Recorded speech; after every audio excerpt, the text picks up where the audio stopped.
If you want to know more about the planet's past, present, and future, the Antarctica is the place to go. Bon voyage. Bon voyage is a French phrase which means happy journey. Bon का मतलब होता है happy और good, और voyage का मतलब होता है journey. All fine. So understood the meaning of the quote?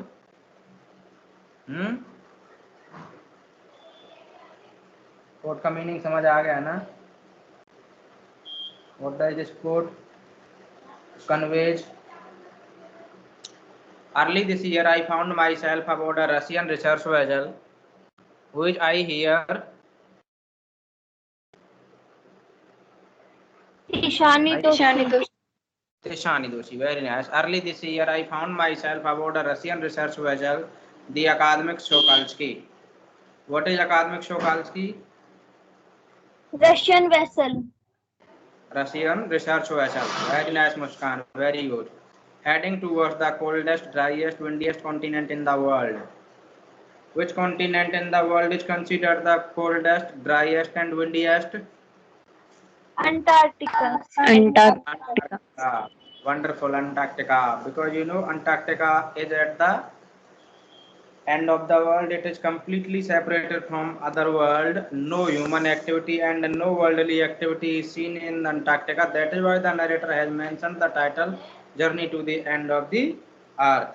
क्योंकि अर्थली पर्सपेक्टिव यहाँ पर आकर के आप क्या हो जाते हैं, भूल जाते हैं. My journey began 3.09 degrees north of the equator in Madras. I mean, the narrator started a journey from Madras, 3.09 degree equator, and involved crossing 9 time zones. और इसमें कितने टाइम जोन्स थे? 9 time zones, 6 check points. Check points यानी कि आपको पता ही है, when one country ends and the other starts, the border between two countries is known as check points. तो 6 check points थे, 3 water bodies and at least as many ecosphere. और लगभग 3 ecosphere narrator ने क्रॉस किए थे. Clear हुई चीजें, नहीं हुई, या कोई इशू है अभी? No sir. मतलब क्लियर नहीं हो पाए, इसका मतलब? सर क्लियर हो गई. Very good. देखिए फिर से सुन लो.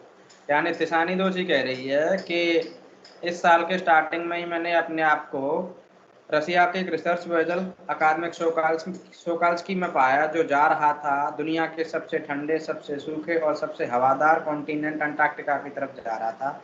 अच्छा, मेरी जो जर्नी स्टार्ट हुई थी वो लगभग 13.09 नॉर्थ ऑफ इक्वेटर से हुई थी. आई मीन मद्रास से स्टार्ट की थी.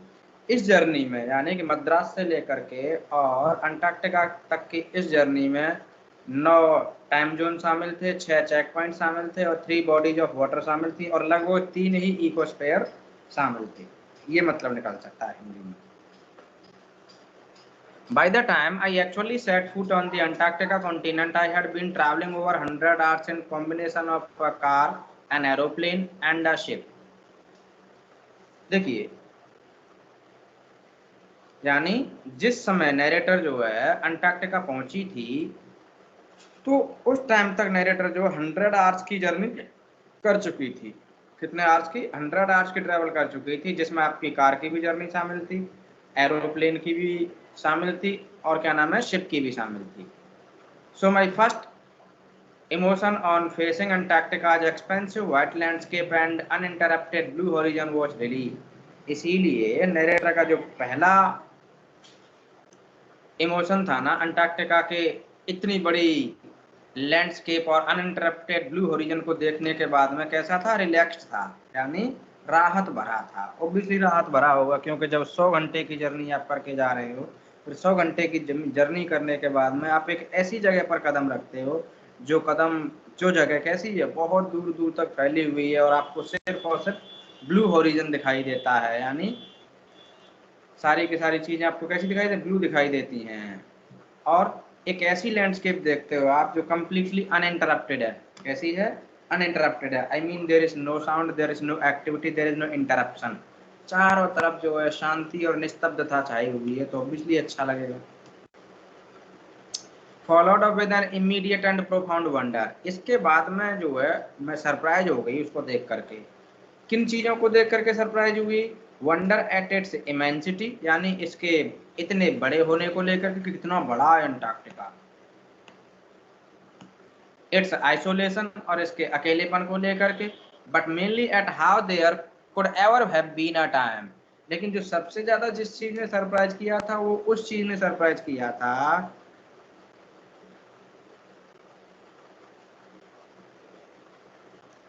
how there could ever have been a time when India and Antarctica were part of the same landmass, के ऐसा कौन सा टाइम रहा होगा जब इंडिया और अंटार्कटिका दोनों के दोनों जो है सेम लैंडमास के पार्ट रहे होंगे।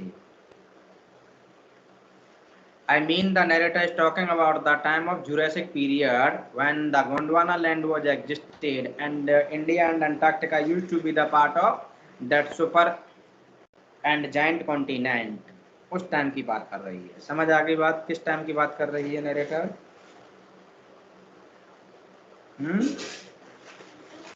Jurassic period. Very good, very good. Part of history. I told you that in Jurassic period there used to be only supercontinent of which name was Pangea। क्या नाम बताया उसका मैंने? Pangea। Pangea एक Latin के word. क्या हुआ बोलो?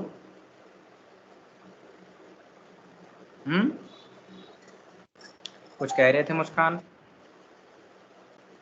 No sir. अच्छा कोई बात नहीं। यानी मैंने आपको बताया था कि स्टार्टिंग में जो है एक सुपर कॉन्टिनेंट हुआ करता था जिसका नाम था पेंजिया। क्या नाम था? पेंजिया। पेंजिया एक लैटिन का वर्ड है, लैटिन से लिया गया एक्चुअली वर्ड है, Latin derived word which means all अर्थ, जिसका मतलब होता है कि पूरी धरती, पूरा ब्रह्मांड।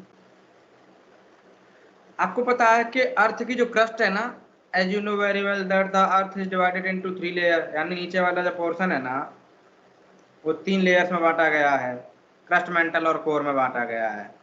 तो अर्थ के क्रस्ट के अंदर जो हीट होती है ना, उस हीट की वजह से जो है क्या हुआ, खलाजन हुआ, और खलाजन हुआ तो Pangaea was divided into 2 super and giant continent. Sir क्या हुआ? यानी अर्थ की क्रस्ट में बहुत ज्यादा हीट होने की वजह से एक एक्सप्लोजन होगा, खलाजन हो गया पेंजिया के अंदर, और पेंजिया के अंदर जब खलाजन हुआ तो पेंजिया जो है 2 पार्ट्स में डिवाइड हो गई। 2 पार्ट्स में डिवाइड हो गई, यानी कि ऊपर वाला जो नॉर्थ वाला पार्ट था वो अंगारा लैंड कहलाया, और जो साउथ वाला पार्ट था वो गोंडवाना लैंड कहलाया। समझ गए? यहाँ तक कोई कंफ्यूजन किसी को? No sir. गुड। तो नैरेटर जो उसी गोंडवाना लैंड की बात कर रही है कि गोंडवाना डिड इंडीड एग्जिस्ट, यानी 650 million years ago a giant amalgamated, giant यानी बहुत बड़ा, अमेलगमेटेड यानी mixed southern super continent Gondwana did indeed exist, वो वाकई में जो है एग्जिस्टेड था, सेंटर्ड रफली around the present day Antarctica. अगर उसकी लोकेशन देखी जाए तो it is believed that it was located somewhere the present day Antarctica. कोई इशू किसी को?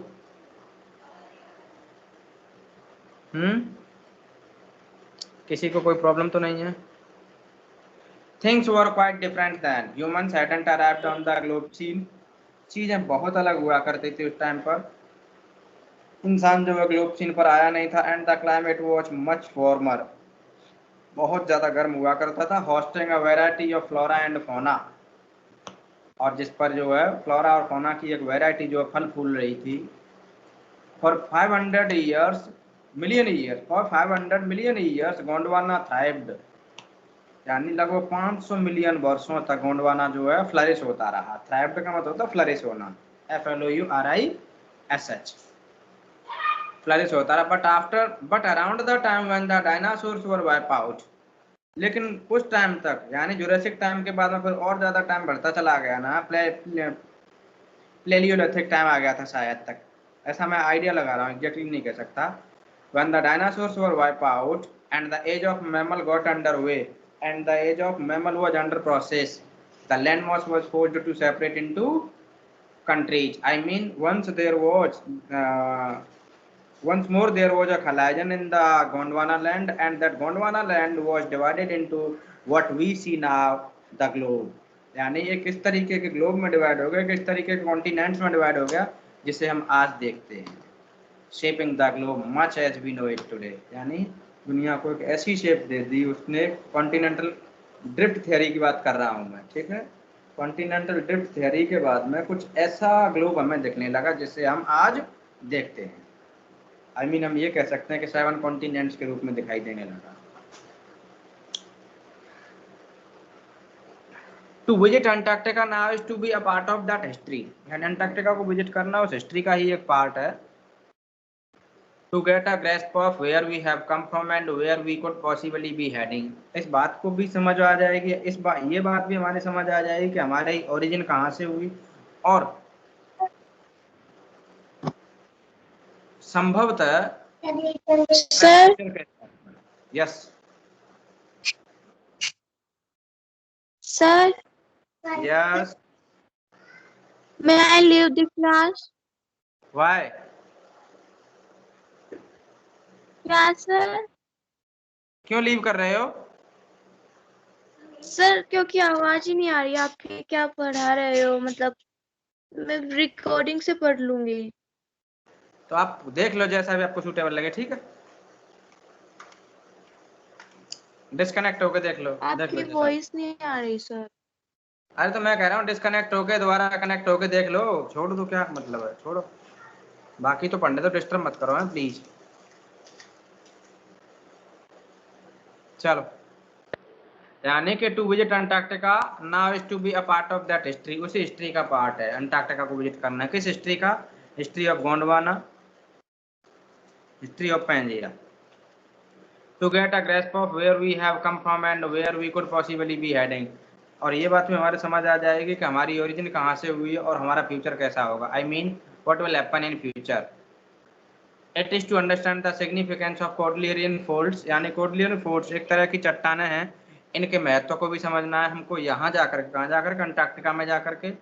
And pre Cambrian granite shields, और ग्रेनाइट की जो शील्ड है ना, जो प्री कैम्ब्रियन एरा की हैं, उनको समझना है। क्योंकि उनको जब हम कार्बन डेटिंग करेंगे तो समझ आ जाएगा कि हमारा पास्ट कैसा रहा होगा और फ्यूचर क्या हो सकता है। Ozone and carbon evolution and extinction, और वहां जाकर के हमें ओजोन और कार्बन एवोल्यूशन और उसके एक्सटिंक्शन के बारे में भी जो है डिटेल स्टडी कर लेंगे। When you think about all that can happen in a million years, जब आप ये सब सोचते हैं ना कि ये सब हो सकता है मिलियन ईयर्स में, it can get pretty mind boggling. ये दिमाग को चौंका देने वाली घटना है। Imagine India pushing northwards jamming against Asia. कल्पना कीजिए कि इंडिया को जो है धकेला जा रहा है, इंडिया धकलता चला जा रहा है किधर? एशिया की तरफ। जैमिंग अगेंस्ट एशिया, और एशिया से टकराता है। और जब एशिया से टकराता है तो buckle its crust and form the Himalaya. यानी जैसे ही गर्म माहौल में इंडिया का जो पार्ट है ना, सब कॉन्टिनेंट का जो पार्ट है ना, वो जो है एशिया कॉन्टिनेंट से टकराया। जब दोनों में टकराहट हुई तो दोनों की जो प्लेट्स जो टकराई, और टकराई तो उनमें से कुछ लावा वगैरह निकला, कुछ मटेरियल निकला, दैट फॉर्म द हिमालयाज। जिसकी रीजन ये निकला, जिसका रिजल्ट ये निकला कि किसका फॉर्मेशन हो गया? हिमालय का फॉर्मेशन हो गया। South America drifting off to join North America. South America धीमे धीमे धीमे फिसलता हुआ, ड्रिफ्ट होता हुआ कहाँ जा रहा है? नॉर्थ अमेरिका की तरफ जा रहा है। Opening up the Drake passage to create a cold circumpolar current. और क्या कर दिया इसने? Opening up a Drake passage खोल दी to create a cold circumpolar current. क्या करने के लिए? एक ठंडी जलधारा बनाने के लिए इसने जो है ड्रेक पैसेज को खोल दिया, जैसे ही ये ड्रिफ्ट होता चला गया। और इसका रिजल्ट ये निकला, keeping Antarctica frigid desolate. Antarctica एकदम से ठंडा, desolate, and at the bottom of the world, और दुनिया के एकदम से बॉटम में खिसक करके चला गया। This is the result, this is the outcome of the continental drift theory. किसका है ये? कॉन्टिनेंटल ड्रिफ्ट थियरी का है, जब कॉन्टिनेंट्स का फॉर्मेशन हो रहा था तब की बातें बताई जा रही। कोई डाउट यहाँ तक? No sir. Good. For a sun worshipping South Indian like myself, 2 weeks in a place where 90% of the world's total ice volumes are stored is a chilling prospect। यानी एक मेरे जैसे सन वर्शिपर के लिए अंटार्कटिका जैसे place पर 2 week spend करना, जहां पर दुनिया की 90% आइस जो है स्टोर हो रखी है, एक बहुत ही चिलिंग प्रोस्पेक्ट था। Just for, not just for circulatory and metabolic functions, ऐसी बात नहीं है कि ये सर्कुलेटरी और मेटाबॉलिक फंक्शंस की वजह से था, but also for the imagination, मेरी कल्पनाशीलता के लिए भी एक चिलिंग प्रोस्पेक्ट था। It's like walking into a giant ping pong ball, यानी the time when she was walking in Antarctica she felt that she was walking in a giant ping pong ball, यानी जब Antarctica में घूम रही थी ना तो उसको ऐसा लग रहा था कि वो एक बड़ी पिंग पोंग बॉल में घूम रही है। देखो ये है शोकाल्स्की और ये कुछ पेंगुइन्स बैठी हुई हैं। पेंगुइन्स के लिए एनवायरनमेंट अच्छा होता है, वो खूब रहती हैं। Devoid of any human markers, ये देखिए पिंग पोंग बॉल में घूमने जैसा इसीलिए लग रहा था because Antarctica is completely devoid of any human activities, यानी you people forget all the worldly perspective here after reaching Antarctica. आप दुनिया से संबंधित चीजों को यहाँ पर आकर के क्या हो जाते हैं, भूल जाते हैं, आपको समझ ही नहीं आती।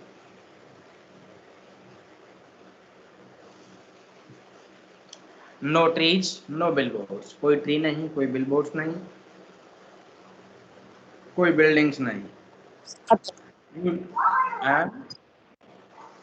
You lose all earthly sense of perspective and time here, आप यहाँ पहुँचते ही अर्थली सेंस को भूल जाते हैं।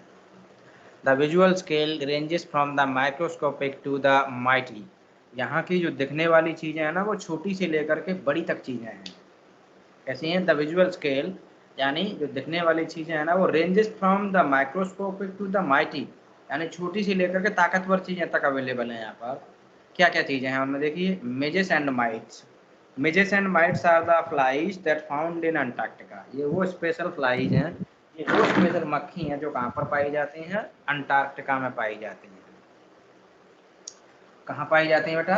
अंटार्कटिका में पाई जाती हैं। ठीक है, ये तो हो गई microscopic.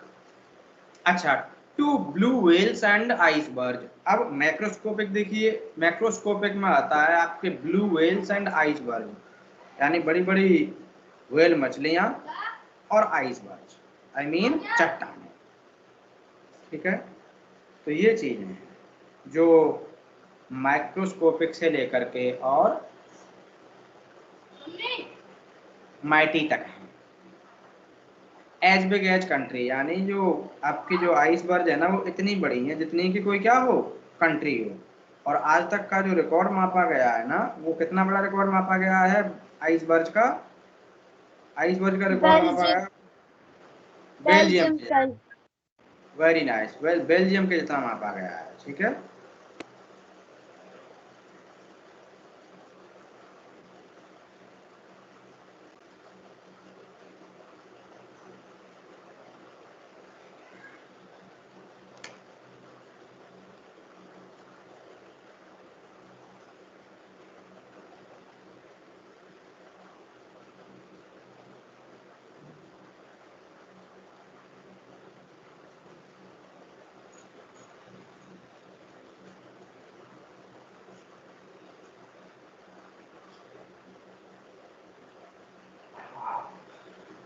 days go and go on an surreal 24 hours austral summer light, यानी एक स्ट्रेंज सी 24 आवर्स की समर लाइट में दिन बीतते चले गए।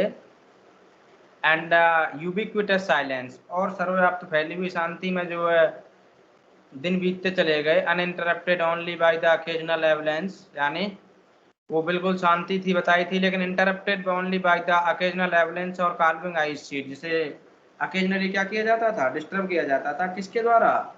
एवलेंसेस के द्वारा।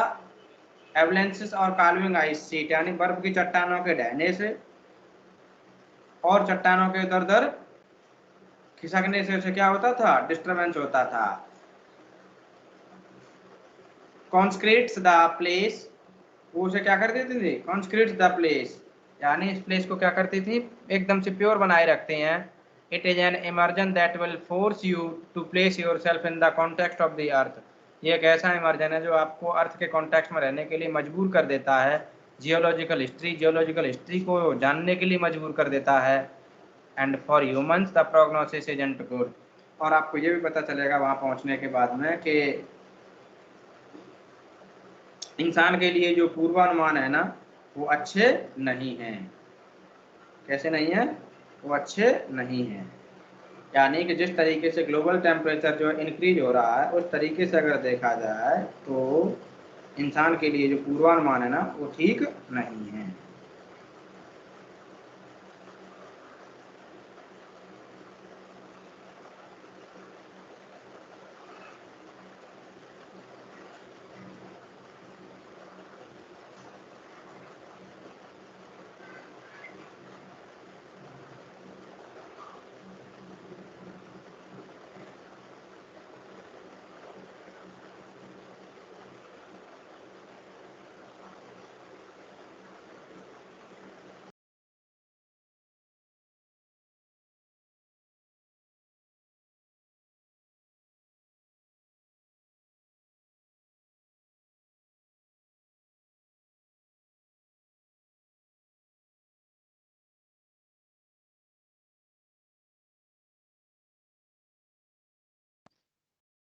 सर आपका माइक ऑफ है।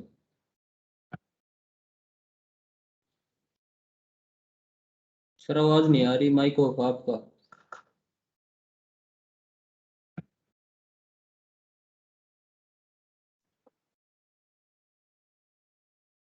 सर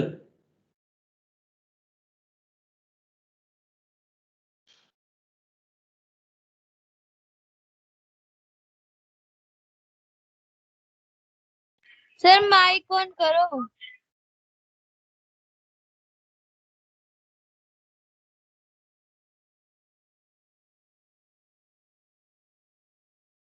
सर माइक ऑन करो।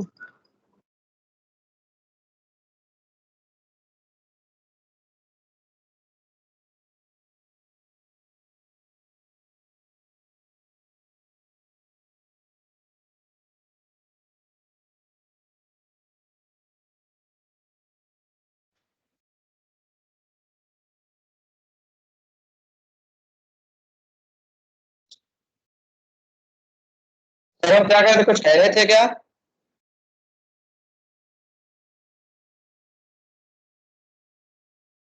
माइक ऑफ था ना आपका। अरे बाबू कुछ बोल तो सही। सर माइक ऑफ था आपका, ये बता रहे थे। क्या मेरी आवाज आ रही सबको? Yes sir. मुस्कान मेरी आवाज आ रही है?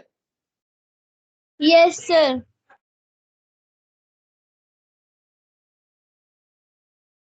लेकिन आप लोगों की आवाज मुझे नहीं आ रही। लेट मी चेक क्यों नहीं आ रही।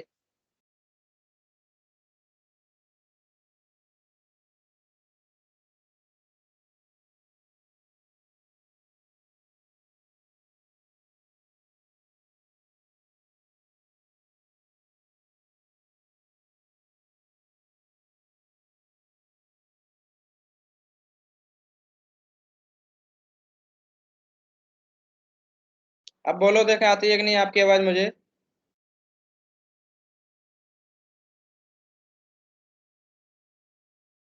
Yes sir.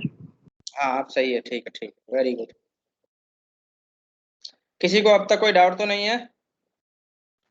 सर वो दोबारा नो एक्सप्लेन सर। कर दो, आपने वहां से आवाज आनी बंद हो गई थी आपकी, वहां से बताओ जहाँ पे आपने बताया था ना कि ह्यूमंस के लिए वो अच्छा अच्छा सिम्टम्स अच्छा, अच्छे नहीं है, सिग्नल्स। चलो चलो ठीक है, वहीं से बता। प्रोग्नोसिस कह रहा था मैं, पूर्वानुमान की बात कर रहा था।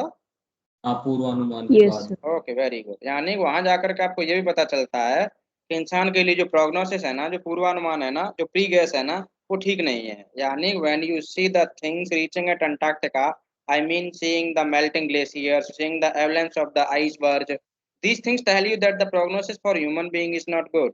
इंसान के लिए अच्छी चीजें नहीं है। Now the next point is human impact. I mean इंसान ने क्या क्या कर दिया है देखिए अर्थ पे आने के बाद में। Human civilization have been around for a paltry 12,000 years. यानी तुच्छ से 12,000 पहले, 12,000 सालों पहले इंसान का अस्तित्व हुआ धरती पर। बेयरली a few seconds on the geological clock, जिनको आप जियोलॉजिकल क्लॉक के हिसाब से अगर मेजर करते हैं ना, तो ये अ फ्यू सेकंड्स के समान है, यानी चंद सेकंड के समान है, कोई ज्यादा नहीं है। मैंने बताया था ना, जियोलॉजिकल क्लॉक के हिसाब से टाइम को बहुत ही मेजर मेजर यूनिट्स में बांटा गया है। जैसे आपका जुरासिक पीरियड हो गया, जैसे कि आपका प्लेलियोलिथिक हो गया, ठीक है, कैम्ब्रियन एरा हो गया, इस तरीके से बड़े बड़े पार्टों में बांटा गया, इसमें मिलियंस ऑफ ईयर्स का टाइम है, और हमें आए हुए सिर्फ और सिर्फ 12,000 साल हुए हैं।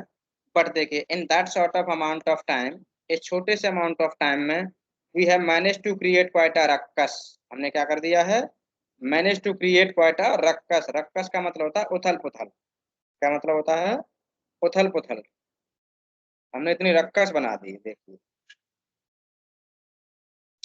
Etching our dominance over nature, यानी creating our dominance over nature with our villages, town, cities, mega cities, क्या क्या बना करके, गांव बसा करके, टाउन बसा करके, सिटीज बसा करके और मेगा सिटीज बसा करके, यानी कि हमने नेचर पर अपना डोमिनेंस बना दिया, डोमिनेंस एस्टेब्लिश कर दिया। The rapid increase of human population has left us battling with other species for limited resources, यानी इंक्रीजिंग, बढ़ती हुई जनसंख्या ने, रैपिड इंक्रीज ऑफ पॉपुलेशन ने हमें दूसरी स्पेसीज से शेल्टर के लिए लड़ने के लिए छोड़ दिया है। I mean we are fighting for the shelter to other living species.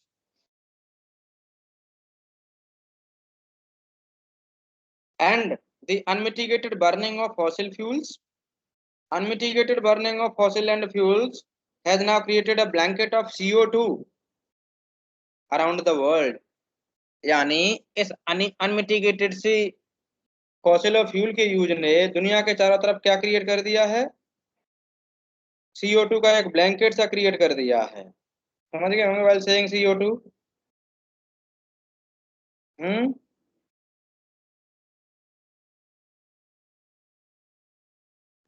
Yes sir.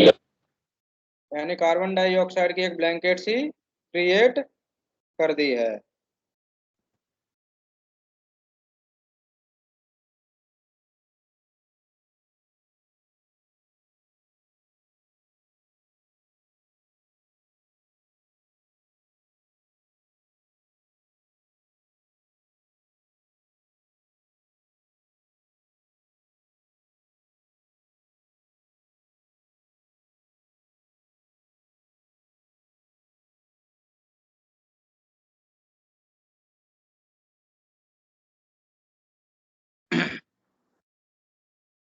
which is slowly but surely increasing the average global temperature, जो धीमे धीमे ही सही लेकिन श्योरली जो है ग्लोबल टेम्परेचर को क्या कर रही है, इंक्रीज कर रही है। क्या चीज, that layer of carbon dioxide in the environment is increasing the global temperature.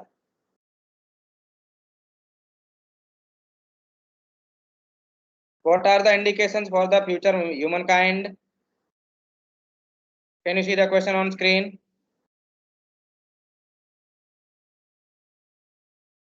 What are the indications for the future of humankind?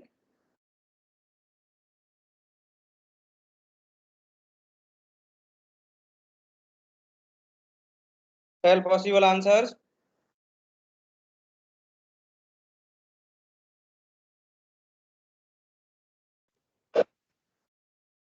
मतलब सिर्फ क्या बताना है इसमें, अब मुझे क्या पता, इंडिकेशन इंडिकेशंस मुझे बताने हैं कि फ्यूचर के इंडिकेशंस क्या है मानव के लिए। खत्म हो जाएंगे। तो बताओ ना क्या क्या इंडिकेशंस मिल रहे हैं। एक तो आपके सामने ही लिखा हुआ है, ग्लोबल वार्मिंग, वेरी गुड, एक तो यही है, और दूसरा क्या है और बताइए, और भी बहुत मेल्टिंग ऑफ ग्लेशियर्स, खत्म हो जाएगी। या खत्म हो जाएगी, मेल्टिंग ऑफ ग्लेशियर्स है, very good. Extinction of species, rapid growth of human population. अरे rapid growth of human population की वजह से क्या होगा, ये पूछा गया है।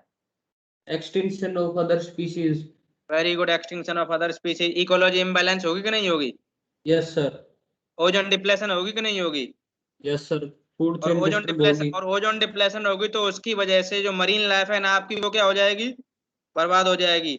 और जब मरीन लाइफ बर्बाद होगी तो इसका असर जो है पूरी फूड चेन पर पड़ेगा, पड़ेगा कि नहीं पड़ेगा। यस सर, तो ये चीज आपको डिक्रीज समझना लैंड बहुत फॉर आसान है, क्रॉप, यस सर, क्योंकि आप लोग बायो पढ़ते हो तो आपको सब पता है कि कहाँ से क्या चीजें इंटरलिंक हो रखी हैं। Decrease cropland, very good, cropland भी अफेक्ट होगी इससे, फूड यानी कि स्कैर्सिटी हो जाएगी फिर। हाँ बहुत सारी चीजें अफेक्ट होंगी, जैसे कि मैंने बताया ना, ओजोन डिप्लेशन होगी। ओजोन डिप्लेशन क्यों होगी, क्योंकि एनवायरनमेंट के अंदर जो है CO2 की मात्रा बढ़ती चली जा रही है। CO2 की मात्रा और CFC की जब इन क्वांटिटी बढ़ेगी ना, that will create a depletion in the layer of ozone, and the day ozone layer depletes, it will create harmful rays on the earth, and that harmful rays of the earth will destroy the phytoplankton. यानी ये grass होती है जो मैं आगे बताऊंगा आपको। हाँ, ओशंस में होती है। 70% ऑक्सीजन इससे ही बनती है पूरे अर्थ की। वेरी गुड, सही समझे, बहुत सही समझे। आज इसमें आया हुआ है, अखबार में भी दे रखा है, वो है आज world ocean day. Yes, world ocean day, exactly. और वो इसीलिए है कि किसी तरीके से हमें फाइटोप्लैंक्टन को बचाना है, क्योंकि फाइटोप्लैंक्टन सुनने में और देखने में यूजलेस लगता है, लेकिन अगर इनडायरेक्टली अगर आप सरफेस के नीचे देखोगे तो आपको पता चलेगा कि बहुत ही ज्यादा सिग्निफिकेंस है यस सर। फाइटोप्लैंक्टन का इंसान के लिए। 70% oxygen production and 30% CO2 absorption. Exactly. चलो खैर देखते हैं आगे, मैं बताऊंगा अभी चैप्टर में इसमें। इसीलिए कहता हूँ कि लिटरेचर को आप इतने हल्के बना लिया, लिटरेचर आपको पता नहीं कौन सी नॉलेज किस टाइम पर दे दे। Right. Climate change is one of the most hotly contested environmental debates of our time. हमारे टाइम की सबसे बड़ी हॉटली डिबेट बन चुकी है क्या, climate change. You see every month that there is a conference or summit regarding the climate change in Paris. Paris समझौता, आप जब जब देखा होगा अपने अखबार में कि प्रधानमंत्री जी हमारे पेरिस जा रहे हैं, तो वो क्यों जाते हैं, वो इसीलिए जाते हैं, क्लाइमेट चेंज पर डिबेट होती रहती है कि हमें और क्या क्या करना चाहिए जिससे कि हमारा फ्यूचर सिक्योर हो सके। अब देखिए यहाँ पर जाकर के ये क्वेश्चन रेज होते हैं। कौन कौन से क्वेश्चन रेज होते हैं, देखिए, will the west Antarctica ice sheet melt entirely. क्या अंटार्कटिका की जो आइस शीट है कंप्लीटली मेल्ट हो जाएगी। Will the gulf yes sir. Stream ocean current be disrupted. क्या जो गल्फ स्ट्रीम की जो धारा है वो डिसरप्ट हो जाएगी। Will it be the end of the world as we knew it. क्या दुनिया का अंत कुछ उसी तरीके से होगा जैसा हम सोच रहे हैं, जैसा हम यस जानते सर। हैं। May be, may be not, इधर वे किसी भी तरीके से हो सकता है। Antarctica is a crucial element in this debate. लेकिन इस डिबेट के अंदर हर बार जब जब किसी चीज को पॉइंट आउट किया जाता है और क्रूशियल समझा जाता है तो वो अंटार्कटिका है, क्योंकि अंटार्कटिका जाने पर ही आपको वो सारे सिग्नल्स दिखाई देते हैं जो हम यहाँ बैठ के कर रहे हैं ना, उस चीज का इफेक्ट अंटार्कटिका में क्लियरली दिखता है कि देखो ये हो रहा है। जब आप अपने सामने बैठ करके धड़ाम से आइस बर्फ को ढहते हुए देखते हो और ग्लेशियर्स को मेल्ट होते हुए देखते हो। Not just because it is the only place in the world which has never sustained a human population। ऐसी बात नहीं है कि दुनिया के अंदर ये एकमात्र ऐसा प्लेस है जिसने कभी भी इंसान को शेल्टर नहीं दी, सस्टेन नहीं किया, and therefore remains relatively pristine. और इसी की वजह से ये हमेशा प्रिस्टाइन रहा है। प्रिस्टाइन का मतलब बिल्कुल शुद्ध रहा है, क्योंकि यहाँ पर पॉल्यूशन वगैरह नहीं है in this respect. But more importantly, लेकिन ज्यादा महत्वपूर्ण बात यह है, because it trapped in its layers of ice. क्योंकि इसकी आइस की लेयर्स में जो है हमारा इतिहास छुपा हुआ है। Because it holds in its ice course 500,000 years old carbon records. यानी लगभग लगभग 500,000 ईयर्स पुराने कार्बन रिकॉर्ड्स जो है इसकी बर्फ की चट्टानों में छुपे हुए हैं।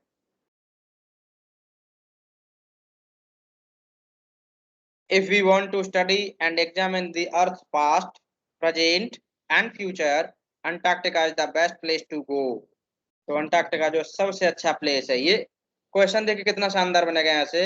How is Antarctica a best place to know the earth past present and future. तो आंसर आप यहाँ से दे सकते हैं, देखिए, as it holds, as Antarctica holds in its ice cores 500,000 year carbon records trapped in its layer of ice। That is why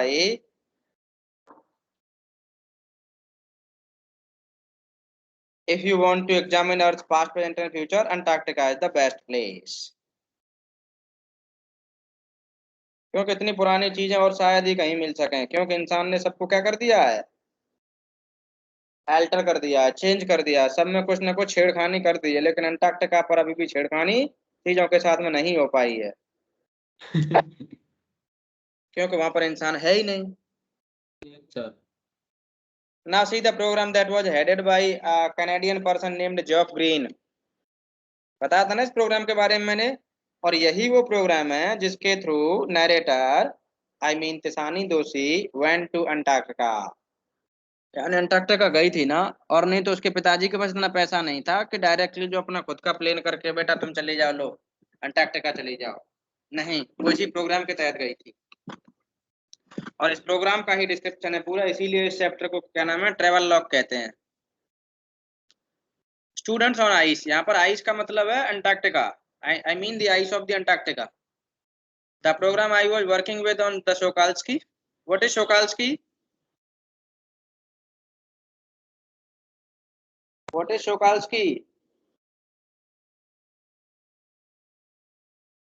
शोकाल्स्की क्या है?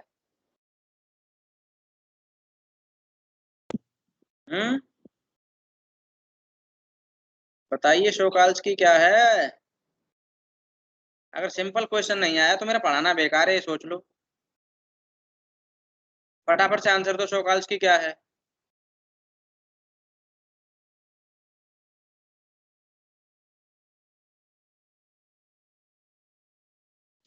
आंसर दो।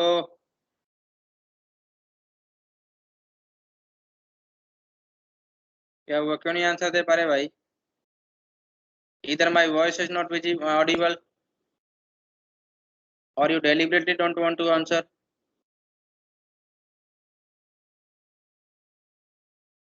हाँ जी, आंसर दो।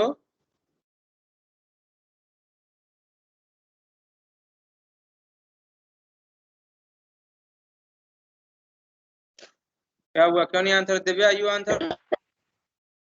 शिप है। शिप है तो पूरा बोलो, पूरा आंसर बोलो, क्या शिप है, कैसा शिप है? मोदी का शिप है क्या ये? Ice Frankfurt ship. तो रशियन रिसर्च वेसल है ये, क्या है? रशियन रिसर्च वेसल है।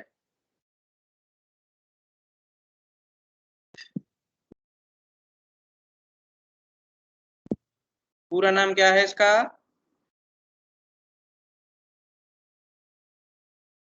What is it's full name?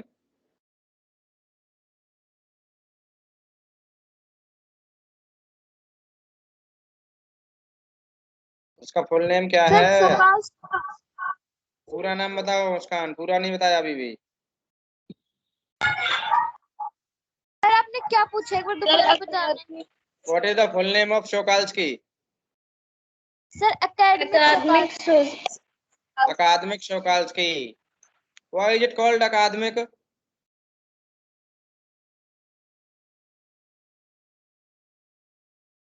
Why is it called Akademik? इसको अकादमिक क्यों कहा गया बेटा?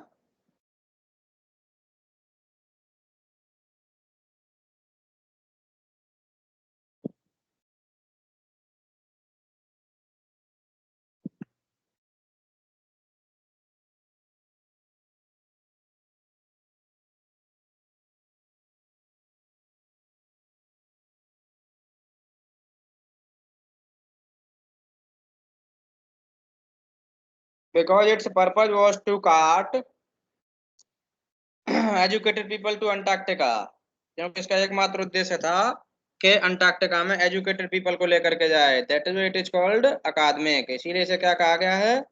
अकादमिक कहा गया है। ऑलराइट, तो देखिए एम्स टू डू, इसका एम क्या था देखिए। The programme I was working with on the Sokalsky aims to do exactly this by taking high school students to the end of the world and providing them with the inspiring educational opportunity which will help them foster a new understanding and respect for our planet. So my question is, what was the aim of academic Sokalsky?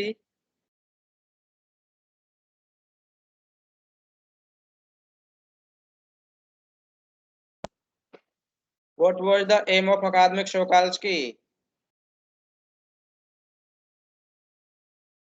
To take students, educated students to the Antarctica.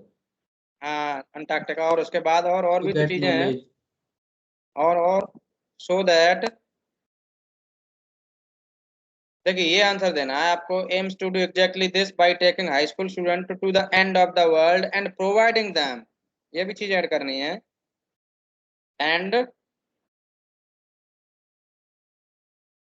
and providing them with the inspiring educational opportunities which will help them foster a new understanding, यानी शिक्षा की ऐसी opportunities provide कराना जिसकी वजह से उनके अंदर एक नई अंडरस्टैंडिंग डेवलप हो सके और वो अपने प्लानिट का क्या कर सकें, रिस्पेक्ट कर सकें। ये था अकादमिक सोकाल्स्की का एम। क्लियर?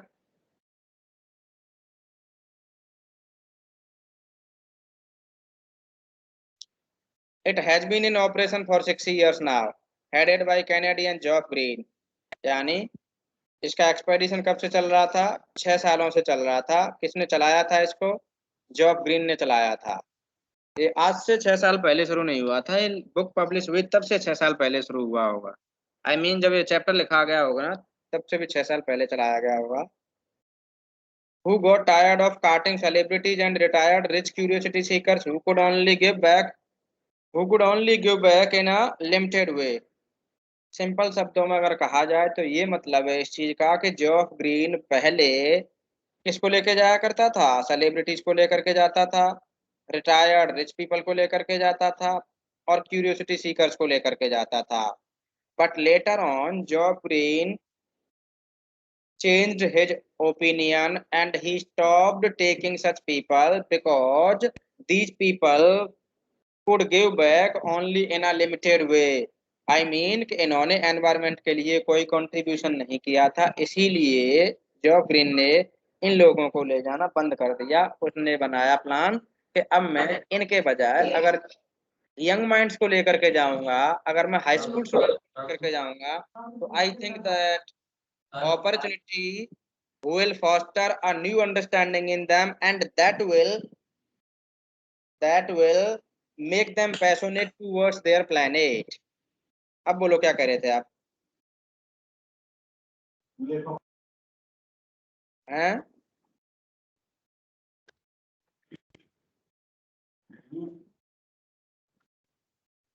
आवाज नहीं आ रही दीक्षांत तेरी?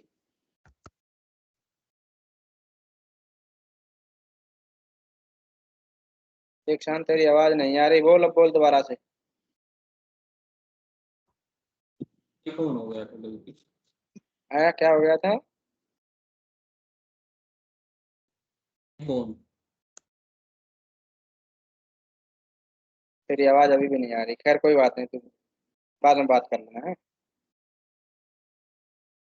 तो देखिए, with students on ice he offers the future generation of policy maker a life changing experience। यानी स्टूडेंट्स ऑन आइस प्रोग्राम के तहत future generation of policy maker के लिए एक लाइफ चेंजिंग एक्सपीरियंस ऑफर करता है at an age when they are ready to absorb, learn and the most importantly act। यानी कि ऐसी एज में वो उनको अपॉर्चुनिटीज देता है जब वो तैयार होते हैं एब्जॉर्ब करने के लिए, चीज़ों को सीखने के लिए, और सबसे ज़्यादा महत्वपूर्ण वो उन चीज़ों को एग्जीक्यूट करने के लिए तैयार होते हैं।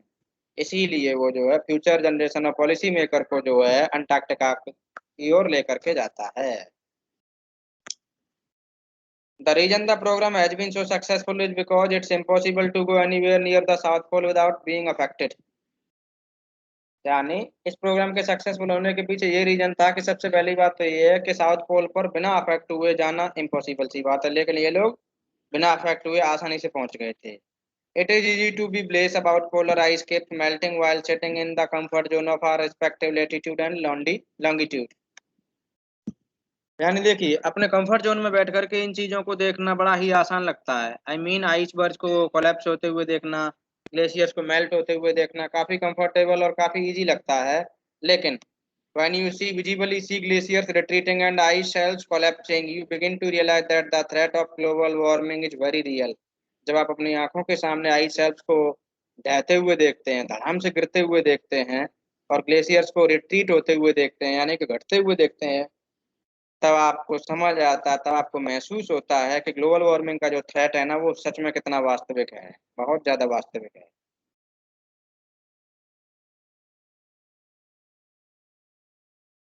Antarctica, because of her simple ecosystem and lack of biodiversity, is the perfect place to study how little changes in the environment can have big repercussions। यानी अंटार्कटिका अपनी सिंपल इकोसिस्टम और लैक ऑफ बायोडाइवर्सिटी की वजह से एक perfect place है इस बात को जानने के लिए कि किस तरीके से छोटे छोटे चेंजेस के परिणाम भयानक हो सकते हैं। कि किस तरीके से छोटे छोटे चेंजेस के एनवायरनमेंट के अंदर बड़े रिजल्ट्स हो सकते हैं, इस बात को जानने के लिए अंटार्कटिका परफेक्ट प्लेस है। For example take the microscopic phytoplankton. Microscopic होती है छोटी, फाइटोप्लैंक्टन यानी ग्रास, ठीक है, घास की बात कर रहा हूँ। यानी टेक द माइक्रोस्कोपिक फाइटोप्लैंक्टन। अब ये होती क्या है, मैं पूछूंगा आपसे कि व्हाट इज फाइटोप्लैंक्टन, ठीक है, तो आपको आंसर ये देना है, those grasses of the sea that nourish and sustain the entire southern ocean food chain। यानी कि ये वो समुद्री घास होती हैं जो क्या करती हैं, न्यूरिश और सस्टेन करती हैं। क्या करती हैं, न्यूरिश और सस्टेन करती हैं। किसको नरिश करती हैं ये, entire southern ocean food chain को नरिश करती हैं। फिर से समझो, what are phytoplankton, see those grasses of the sea that nourish and sustain the entire southern ocean's food chain। These single cell plants use the sun's energy। आपके मतलब की चीजें हैं, हो सकता है मुझे समझ नहीं है लेकिन आपको बेटर वे में समझ आना चाहिए। See these single cell plants use the sun's energy। ये जो मोनोसेल्स प्लांट होते हैं ना, वो सन्स एनर्जी को यूज करते हैं क्या करने के लिए, to assimilate carbon and synthesize organic compound. यानी कार्बन को असिमिलेट करने के लिए और ऑर्गेनिक कंपाउंड को सिंथेसाइज करने के लिए। that wondrous and most important of the process that we know photosynthesis।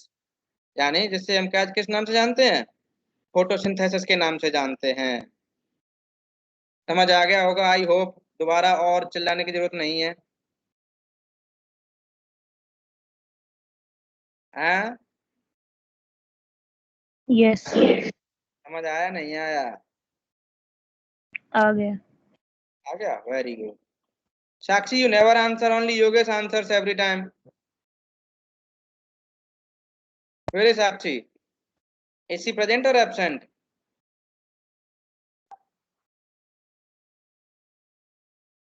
Late me check.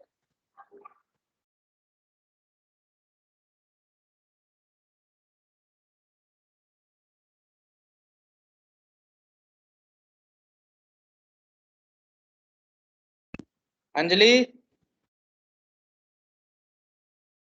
चलेगी होल्ड करके। खैर चलो, scientist warn that a further depletion in the ozone layer will affect the activities of phytoplankton. Scientist ने इस बात की warning दे दी है कि अगर अब कोई भी ओजोन लेयर में डिप्लेशन होता है तो इसका रिजल्ट ये निकलेगा कि इससे पूरी की पूरी तरह से फाइटोप्लैंक्टन की एक्टिविटीज अफेक्ट होंगी, which in turn will affect the lives of all the marine animals and birds of the region. यानी बदले में सारे के सारे मरीन एनिमल और उस क्षेत्र के पक्षी जो क्या हो जाएंगे, अफेक्ट होंगे। And the global carbon cycle, और ग्लोबल कार्बन साइकिल भी अफेक्ट होगी क्योंकि फोटोसिंथेसिस होना ही बंद हो जाएगा। In the parable of the phytoplankton there is a great metaphor for existence. यानी फाइटोप्लैंक्टन के इस छोटे से दृष्टांत में, फाइटोप्लैंक्टन की एक छोटी सी कहानी में, there is great metaphor of existence, यानी अस्तित्व का एक बड़ा मेटाफर है। वो देखिए, take care of the small things and the big things will fall into place. यानी आप छोटी छोटी चीजों की केयर कीजिए, बड़ी चीजें अपने आप ठीक हो जाएंगी। हमें छोटी सी फाइटोप्लैंक्टन की केयर करनी है। अगर हम फाइटोप्लैंक्टन की केयर कर लेते हैं तो बाकी बची हुई चीजें अपने आप से खुद से ठीक हो जाएंगी। Walk on the ocean, my Antarctica experience was full of such epiphanies. यानी मेरे अंटार्कटिका जाने का जो एक्सपीरियंस था ना, वो full of such divine manifestation. यानी इस तरह के डिवाइन मैनिफेस्टेशन से भरा हुआ था, यानी इस तरह के आविर्भाव से और इस तरह के सादुर्भाव से भरा हुआ था। But the best occurred just short of the Antarctica circle eight 65.55 degree south. यानी सबसे जो अच्छा हुआ था मेरे साथ में, सबसे अच्छी चीज मुझे लगी थी वो 65.55 डिग्री साउथ में लगी थी। The Shokalskiy had managed to wedge herself into a thick white stretch of the ice between the peninsula and tadpole island। यानी सोकाल्स्की ने पेनिनसुला और टैडपोल आइलैंड के बीच की जो दूरी थी ना, उसको चलने में मैनेज कर लिया था, which was preventing us from going any further। लेकिन अब हम इससे आगे नहीं जा सकते थे। The captain decided we were going to turn around. Captain ने डिसाइड किया कि हम उसके घूम करके आएंगे, एंड हेड बैक नॉर्थ, और नॉर्थ की तरफ वापस जाएंगे। But before we did we were all instructed to climb down. लेकिन ऐसा करने से पहले हमें क्या दिए गए थे, नीचे उतरने के इंस्ट्रक्शंस दिए गए थे। Climb down the gangplank होता है तख्ते, and walk on the ocean, और हमें ओशन पर चलने के लिए कहा गया था। Can you walk on the ocean? Can you Yes, walk sir. On the ocean? Yes, sir. कैसे वॉक कर सकते हो बताओ? If it is in solid state. If it is in solid से very nice. If it is in frozen state, अगर वो frozen state में हो तो हम इस पर वॉक कर सकते हैं।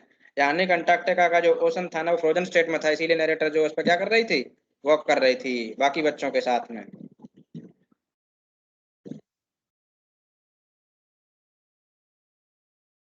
So there we were, all 52 of us, kitted out in Gore-Tex and glares, walking on a stark whiteness that seemed to spread out forever. जो ऐसा लग रहा था कि चारों तरफ बिखरी हुई पड़ी हुई थी। चलो आपकी क्लास का टाइम हो गया। Write down the summary of the chapter. ठीक है, समरी लिखनी है आपको चैप्टर की, और इसके एनसीईआरटी वाले क्वेश्चंस कर लेना अगर टाइम बचे तो। Bye bye all of you, take care please. Thank you, sir. Thank you, sir.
Manisha.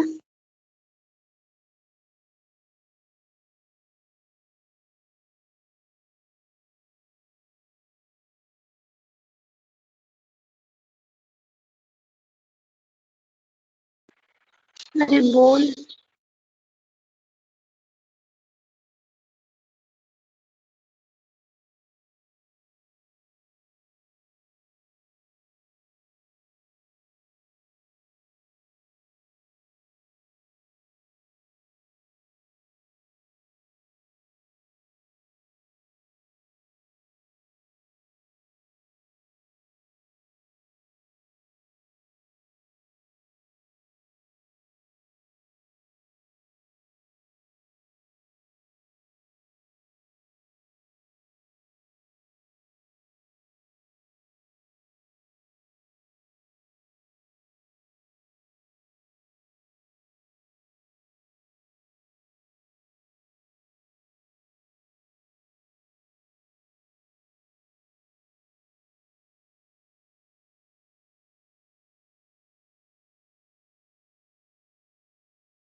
ये बोल ना रे।